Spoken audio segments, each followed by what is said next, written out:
Kuna watu wa chama maalum cha ODM ambao wamepanga kumtoa nje ya kiti chake cha urahisi wa Kwale County. Na ikiwa watu wa ODM wamepanga njama ya kumtoa, tunasema kwa pamoja ODM imeagana na watu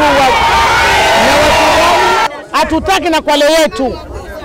Na tunamwambia Senator Boy, zile karatasi alizozichukua 1997 Governor Mvurya alikuwa bado hajachukua hatamu ya uongozi, achague wale watu waliokaa wakasaini ile karatasi.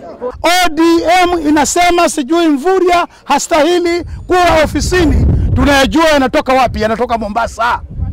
Na Mombasa inaongozwa na gavana wake na Kwale iko na gavana wake. Wazee wanasema wa Kwale, sisi hatutasikiza mambo ya Boy, hatutasikiza mambo ya Samirua, hatutasikiza mambo ya watu wengine michwara. Sisi tutazungumza mambo ya Mvurya tukijua faida tuliyopata kwa miaka 4, kwamba amechukua watoto wetu akawapeleka university za India na kila sehemu anawasomesha bure, na sisi hata hatulipi sasa. Na sisi ambao watoto wetu wamepata marks za nyuma wanasomeshwa huku secondary hapa, na kila mtu hapa, hakuna mtu anayelipia mtoto wake, na ni sababu ya bwana Mvurya. Hivyo hatutamsikiza Joho, kamwambieni hatutakusikiza Joho kwa sababu huna faida Kwale, huna faida Kwale Joho. Na tunatuma ujumbe umfikie Mheshimiwa Raila. Tulimpigia kura hapa kama Raila, hatukumpigia kura kama ODM. Sasa tunamwambia vile amechika mambo ya Joho, mtu wa Mombasa, si wa Kwale, ajue kura za Kwale amezikosa. Huo ndio kweli wa maneno. Sasa sote tutaenda kule, gavana wetu amefanya nini? Ameenda. Sisi tunamheshimu Mvurya, ametufanyia kazi. Kwanza mzee Raila ambaye tunamheshimu sana, juzi alipoita mheshimiwa gavana huko Nairobi, walimuita kwa panel ajitetee. Mimi nashangaa mtu ambaye alikuwa amekuja kumtukana hapa Kwale akawa kwa hiyo panel. Kutakuwa na ukweli hapo? Kutakuwa na uhaki kweli? Mishimboko alikuwa kwa hiyo panel ya kumhoji gavana. Sisi tunasema ODM sasa, kufikia sasa huku Kwale haina uhaki. Tunamwambia Joho kwa heshima ya kwamba maji anayokunywa ni ya Kwale. Maji anayokunywa kule Mombasa ni ya Kwale. Asipotuheshimu huu ujumbe uende, haya maji tutayafunga. Sisi wananchi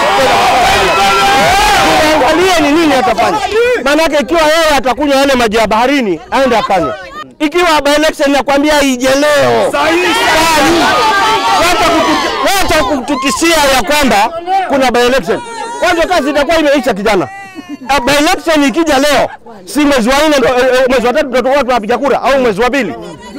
Sasa wengine tutakuwa tumeangusha. Sasa hiyo 2017 sitakuwa wokover. Sasa tunakwambia Mvurya na sisi. Na sisi na Mvurya. Watu heshimu, waone ya kwamba sisi pia ni Kwale. Sisi vijana wa Kinango ama vijana wa Kwale kwa jumla, kitambo tulikuwa tudharauliwa sababu ya elimu tu. Gavana wetu Mvurya, he is the only governor mwenye aliweka milioni 400 ya basari Kenya nzima, ambayo milioni 400 inafaidi mayuthi peke yake.